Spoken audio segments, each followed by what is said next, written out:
Assalamualaikum warahmatullahi wabarakatuh. Perkenalkan, nama saya Pramesti Zuliani. Saya dari kelas 12 Multimedia SMK Tunas Harapan Pati. Di sini saya selaku moderator dari kelompok kami. Kelompok kami terdiri dari saya sendiri, Pramesti Zuliani, teman saya Dintamara Lafiera Briliani, yang ketiga Yusri Iza Mahendra, yang keempat Muhammad Lukmanul Hakim, yang kelima Nelwan Viko Alexa. Di sini kelompok kami akan menjelaskan mengenai teori tujuan negara. Negara sendiri adalah suatu persekutuan masyarakat yang bertujuan untuk mencapai tujuan bersama.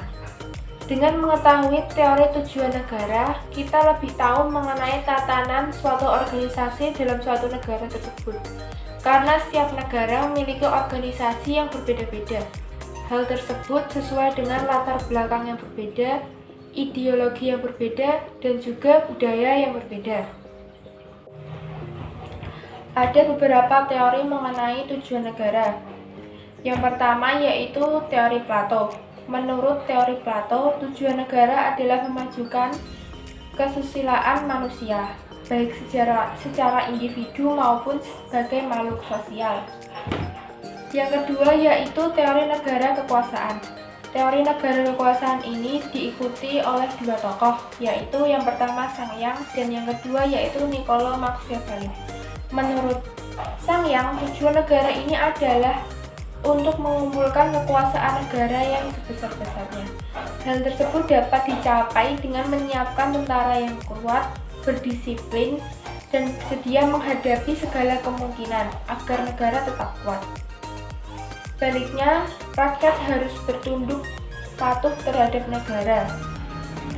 Menurut Niccolo Machiavelli, tujuan negara adalah untuk menghimpun dan memperbesar kekuasaan negara agar tercapai kemakmuran, kebesaran, kehormatan, dan kesejahteraan rakyat.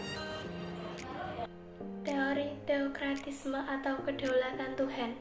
Menurut teori teokratisme, tujuan negara adalah untuk mencapai penghidupan dan kehidupan aman serta tentram dengan taat kepada Tuhan dan di bawah pimpinan Tuhan.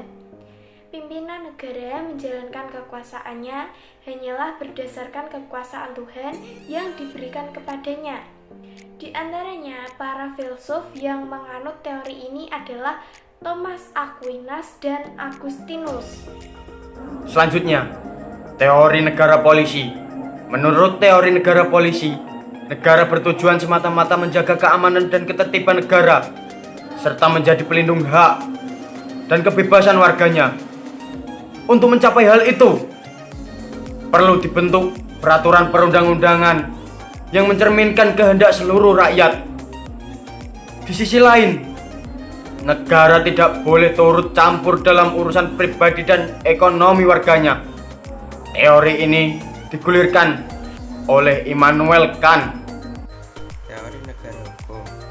Dalam pandangan teori negara hukum, negara bertujuan menyelenggarakan ketertiban hukum dengan berdasarkan dan berpedoman pada hukum. Dalam negara hukum, segala kekuasaan, alat-alat pemerintahnya didasarkan atas hukum. Semua orang tanpa terkecuali harus tunduk dan taat pada hukum. Hanya hukumlah yang berkuasa dalam negara itu. Teori ini digulirkan oleh Krabbe. Teori negara kesejahteraan. Tujuan negara menurut teori ini adalah untuk mewujudkan kesejahteraan umum. Dalam hal ini, negara dipandang sebagai alat untuk mencapai tujuan bersama, yaitu suatu tatanan masyarakat yang di dalamnya terdapat kebahagiaan, kemakmuran, dan keadilan sosial bagi seluruh rakyat negara tersebut. Pencetus teori ini adalah Mr. Cronenberg. Demikian video dari kelompok kami. Apabila ada kekurangan dan kesalahan, kami mohon maaf. Sekian, wassalamualaikum warahmatullahi wabarakatuh.